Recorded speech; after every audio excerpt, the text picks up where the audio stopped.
La narrativa moderna de Virginia Woolf.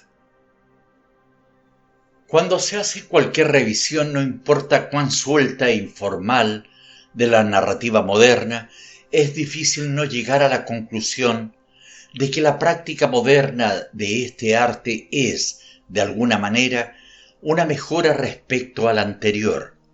Podría decirse que, dadas sus herramientas sencillas y sus materiales primitivos, Fielding se defendió bien, Jane Austen incluso mejor, pero compárense sus oportunidades con las nuestras. De cierto que sus obras maestras tienen un aire de simplicidad extraño. Sin embargo, la analogía entre la literatura y el proceso de, por dar un ejemplo, fabricar un auto apenas se sostiene más allá de un primer vistazo. Es de dudar que en el transcurso de los siglos, aunque hayamos aprendido mucho sobre cómo fabricar máquinas, hayamos aprendido algo sobre cómo hacer literatura. No escribimos mejor. Lo que puede afirmarse que hacemos es seguir moviéndonos. Se ahora un poco en esa dirección, luego en esa otra, pero con una tendencia a lo circular si se examina el trazo de la pista desde una cima suficientemente elevada.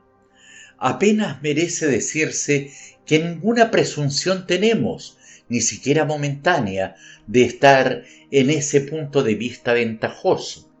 En la parte llana, entre la multitud, cegados a medias por el polvo, miramos hacia atrás y con envidia a esos guerreros más afortunados, a cuya batalla ha sido ganada ya y cuyos logros muestran un aire de realización sereno, de modo tal que apenas podemos frenarnos de murmurar que la lucha no fue tan dura para ellos como para nosotros. La decisión queda al historiador de la literatura. A él corresponde informar si nos encontramos al principio, al final o en medio de un gran periodo de narrativa en prosa, porque desde la llanura poco es visible. Tan solo sabemos que nos inspiran ciertas gratitudes y hostilidades, que algunas sendas parecen conducir a tierra fértil y otras al polvo y al desierto. ¿Acaso valga la pena alguna exploración de esto último? Así, nuestra disputa no es con los clásicos, y si hablamos de disputar con los señores Wells, Bennett y Galsworthy, en parte se debe al mero hecho de que al existir ellos en carne y hueso, su obra tiene una imperfección viva, cotidiana, activa, que nos lleva a tomarnos con ella cualquier libertad que nos plazca. Pero cierto es también que, mientras le agradecemos 1000 dones que nos han dado, reservamos nuestra gratitud incondicional para Hardy, Conrad y en grado mucho menor el Hudson de Tierra Púrpura, Mansiones Verdes y Muy lejos y hace mucho tiempo. Los señores Wells, Bennett y Galsworthy han despertado tantas esperanzas y las han decepcionado con tanta persistencia que nuestra gratitud adopta mayormente como forma el agradecerles habernos mostrado lo que pudieron haber hecho pero no hicieron, lo que ciertamente seríamos incapaces de hacer, pero con igual certeza quizás no deseamos hacer. Ninguna oración por sí misma resumiría la acusación o la queja que fue necesario expresar contra una masa de obras tan abundante en volumen y que representa tantas cualidades, sean admirables o lo contrario. Si intentamos formular nuestro sentir en una palabra única, diremos que estos tres escritores son materialistas. A causa de que se interesan por el cuerpo y no por el espíritu, nos han decepcionado, dejándonos con la sensación de que, cuanto antes les dé la espalda la narrativa inglesa, tan cortésmente como se quiera, y se encamine aunque sea al desierto, mejor para su alma. Pero claro, ninguna palabra alcanza de golpe el centro de tres flancos diferentes. En el caso del señor Wells, se aparta notablemente del hito, pero incluso en él muestra a nuestro pensamiento la amalgama fatal de su genio, el enorme grumo de yeso que consiguió mezclarse con la pureza de su inspiración. Pero tal vez el señor Bennet sea el peor culpable de los tres, en tanto que es con mucho el mejor obrero. Puede fabricar un libro tan bien construido y tan sólido en su artesanía que es difícil incluso al más exigente de los críticos deducir por qué rajadura o grieta puede filtrarse la decadencia. No pasa ni la menor corriente de aire por los marcos de las ventanas, ni hay la menor fractura en las duelas. Sin embargo, ¿qué si la vida se rehúsa a vivir aquí? Es un riesgo que bien pueden presumir de haber superado el creador de Cuento de Viejas, George Cannon, Edwin Clayhanger y multitud de otras figuras. Sus personajes tienen vida en abundancia e incluso inesperada, pero queda por preguntar cómo viven y para qué viven. Termina pareciéndonos cada vez más, incluso cuando desertan de la bien construida villa de Five Towns, que pasan su tiempo en algún vagón de ferrocarril de primera clase y suavemente acoginado, pulsando innumerables campanillas y botones, y el destino hacia el cual viajan de modo tan lujoso se vuelve cada vez menos indudablemente una eternidad de bienaventuranza pasada en el mejor de los hoteles de Brixton. Difícilmente puede afirmarse del señor Wells que sea un materialista en el sentido de que se deleita en exceso en la solidez de su fábrica. Es de mente demasiado generosa en compasiones para permitirse dedicar mucho tiempo a dejar las cosas en perfecto orden y sustanciales. Es materialista dada la mera bondad de su corazón, que lo hace echarse a las espaldas el trabajo que debieron cumplir los funcionarios gubernamentales. En medio de la plétora de sus ideas y de sus hechos, apenas tiene un respiro para darse cuenta de, o ha olvidado considerar que tiene importancia, la crudeza y la tosquedad de sus seres humanos. Y aún así, ¿qué crítica más dañina puede haber a su tierra y a su cielo que deban ser habitados ahora y en el futuro por sus Joans y sus Peters? La inferioridad de sus naturalezas no empaña cualquier institución e ideal que la generosidad de su creador les haya proporcionado. Tampoco, por profundo que sea nuestro respeto por la integridad y el humanismo del señor Galsworthy, encontraremos en sus páginas lo que buscamos.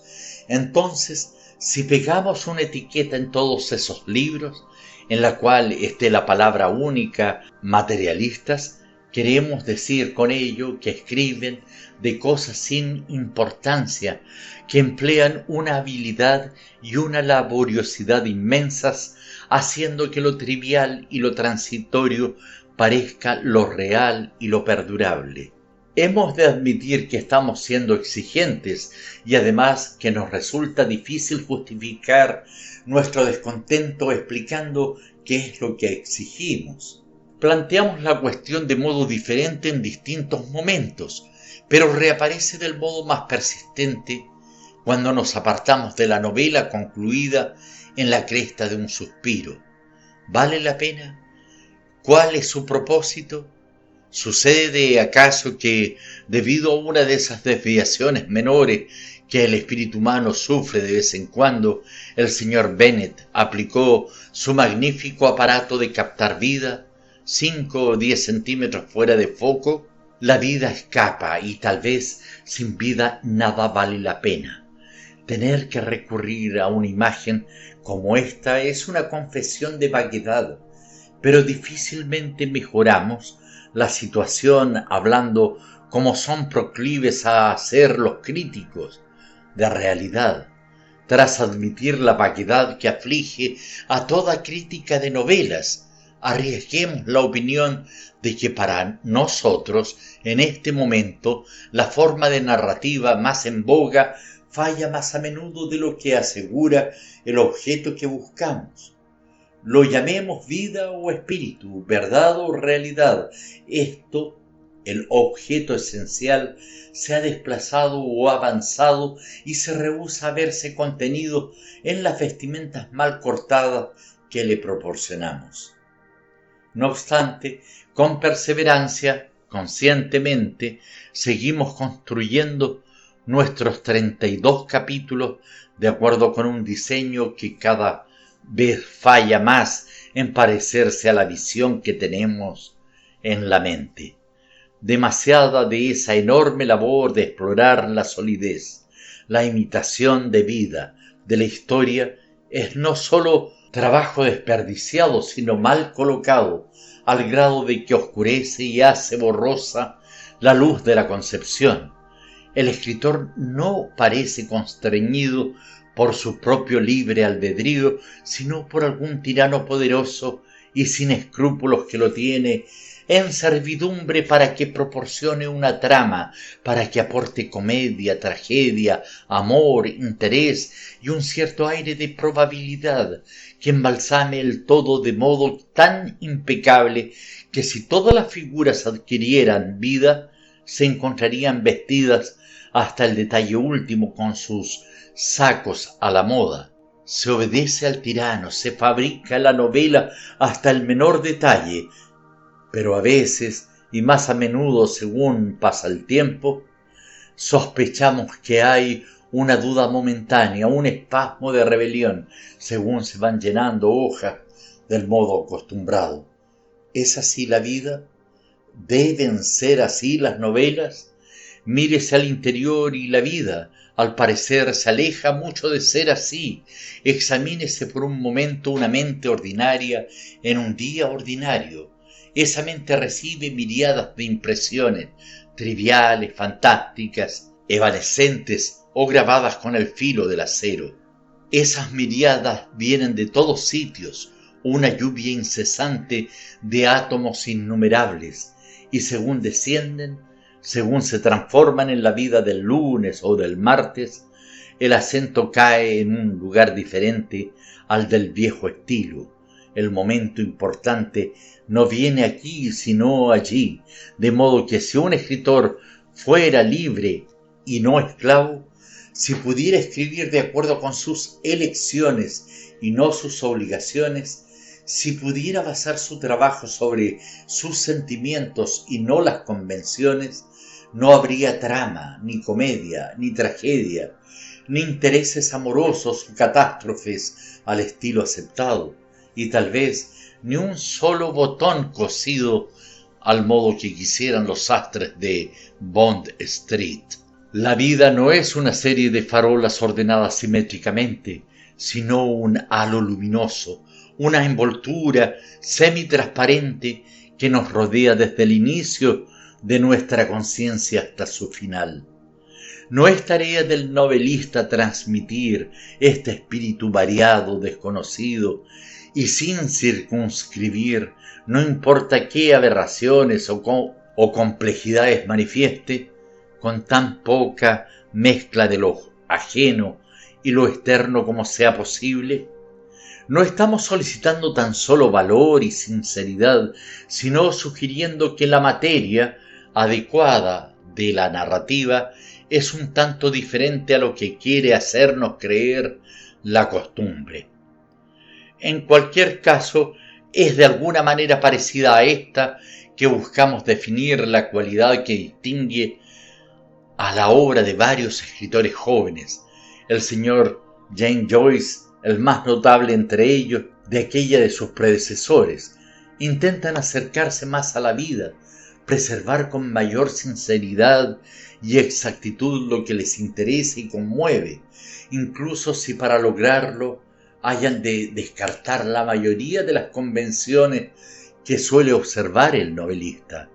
registremos los átomos según caen sobre la mente en el orden en el cual caen, establezcamos el patrón, no importa cuán desconectado o incoherente en apariencia que cada visión o incidente imprima en la conciencia. No demos por sentado que la vida existe con mayor plenitud en aquello comúnmente pensado grande que en lo comúnmente pensado pequeño. Cualquiera que haya leído Retrato del artista adolescente o lo que promete ser una obra mucho más interesante, el Ulises, que en este momento aparece en la Little Review, arriesgará una teoría de tal naturaleza respecto a la intención del señor Joyce. Por nuestra parte, con solo un fragmento así frente a nosotros, antes lo suponemos que lo afirmamos, pero no importa cuál sea la intención del todo, no hay duda que muestra una sinceridad máxima y que el resultado, por difícil o desagradable que lo juzguemos, es innegablemente importante. En contraste con quienes hemos llamado materialistas, el señor Joyce es espiritual.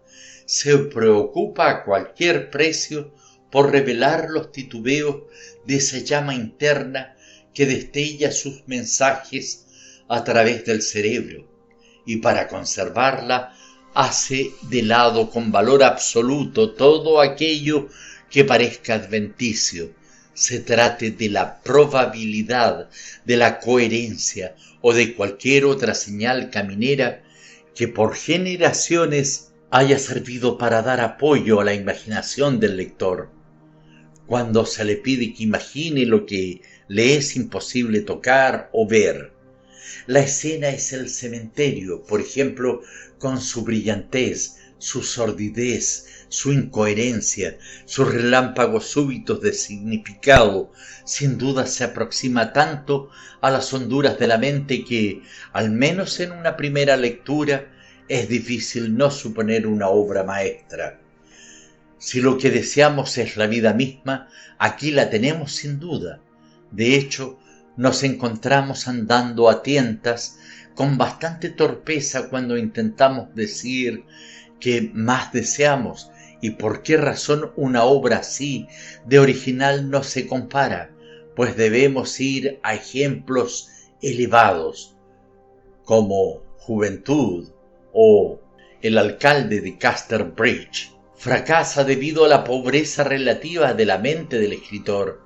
Pudiéramos conformarnos con decir para acabar con el asunto, pero cabe el presionar un poco más y preguntarse si no nos estamos refiriendo a nuestra sensación de estar en una habitación brillante pero estrecha, confinados y ahogados, antes que enriquecidos y liberados a cierta limitación impuesta por el método a la vez que con la mente. ¿Será el método el que inhiba el poder creador?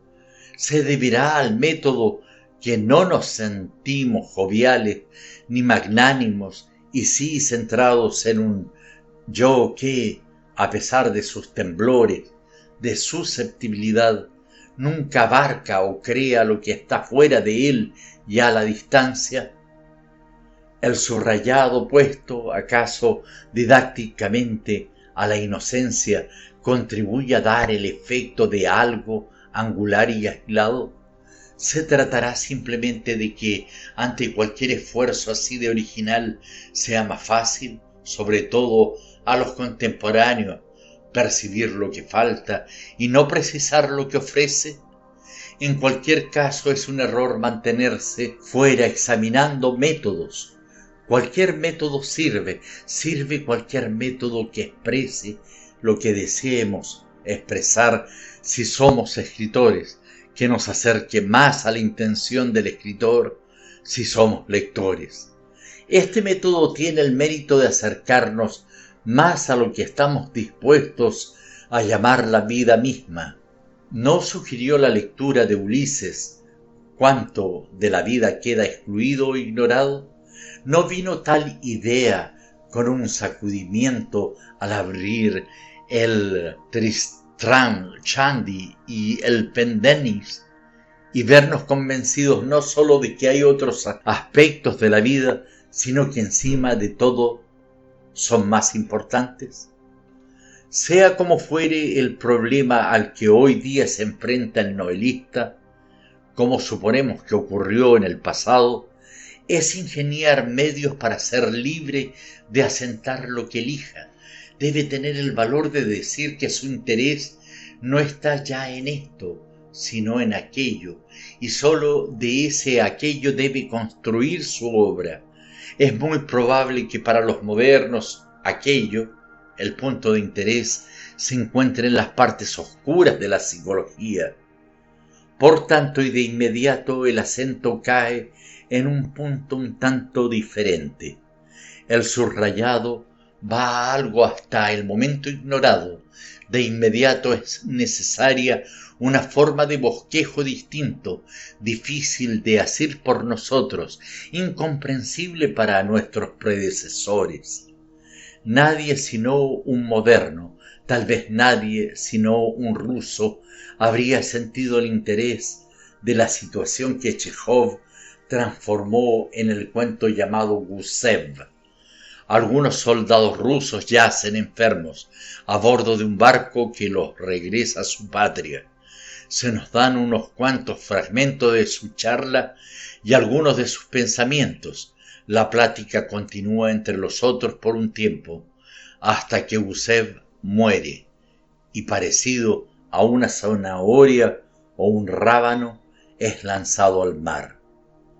El subrayado aparece en lugares tan inesperados que de principio se diría que no hubiera ningún subrayado, pero entonces, según los ojos, se acostumbran a la penumbra y comienzan a discernir las formas de los objetos en el cuarto.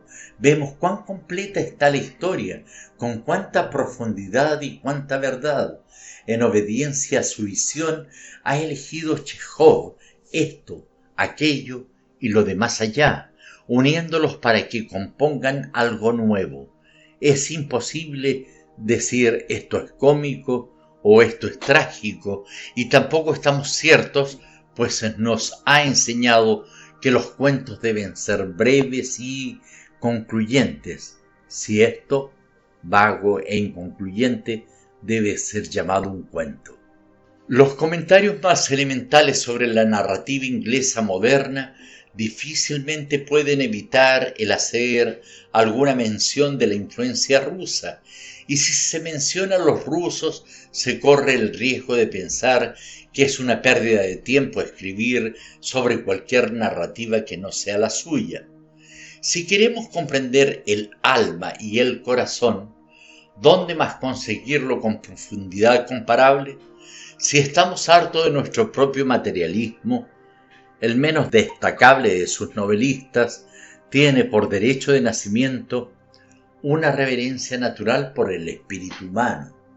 Aprende a convertirte en el igual de la gente, pero que esta simpatía no sea aquella de la mente, pues con la mente es fácil, sino aquella del corazón, con amor hacia ella. En todo gran escritor ruso parecemos discernir los rasgos de un santo, si es que constituye santidad la simpatía por el sufrimiento de los otros, el amor por ellos, el empeño por alcanzar alguna meta digna de las demandas más exigentes del espíritu.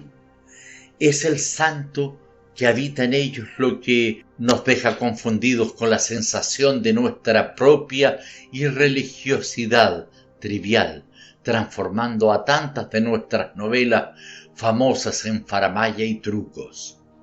Las conclusiones a que llega la mente rusa, tan abarcadora y compasiva como es, son inevitables tal vez en toda tristeza extrema.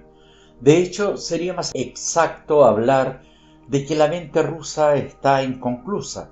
Es la sensación de que no hay respuesta, que si se examina con honestidad la vida, esta presenta una pregunta tras otra, a la que debe permitirse que resuenen una y otra vez, ya concluida la historia, en un interrogatorio sin esperanza, que nos llena con una desesperación profunda y a fin de cuentas resentida. Tal vez tengan razón, incuestionablemente, ven más lejos que nosotros y sin nuestros crudos impedimentos de visión. Pero quizás vemos algo que a ellos se les escapa, pues si no, ¿por qué habría de mezclarse a nuestra melancolía esa voz de protesta? Esa voz de protesta es aquella de una civilización distinta y antigua, que parece haber insuflado en nosotros el instinto de gozar y luchar antes que el de sufrir y comprender. La narrativa inglesa, desde Sterne a Meredith, es testimonio de nuestro deleite natural en el buen humor y la comedia, en la belleza de la tierra, en las actividades del intelecto y en el esplendor del cuerpo, pero cualesquiera deducciones que extraigamos de comparar dos narrativas tan inconmensurablemente apartadas son fútiles, excepto en cuanto nos imbuyan con la visión de las posibilidades infinitas del arte y nos recuerden que el horizonte no tiene límites y que nada, ningún método, ningún experimento, incluso los más desbocados, está prohibido como si lo están la falsedad y la simulación. No existe material adecuado para la narrativa, pues todo es material adecuado para la narrativa.